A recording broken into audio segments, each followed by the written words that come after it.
Okay, the Traeger is kind of a unique grill. It's not like a normal grill. It's plugged into that outlet behind. This operates as a smoker and a grill. So first thing you want to do, make sure that you press this down. So with that line, now it's set to on.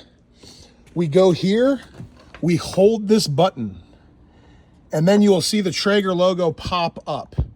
So what you want to do is just turn this dial to set your temperature anywhere from 500 if you're grilling, or set it to like 275 if you're smoking. I'm gonna just go ahead, set it to 275, press this button, and now push this to ignite. So now it's lighting up. You are gonna have to bring your own pellets. They sell them at like all grocery stores, Walmart, all that stuff. Put your pellets in here.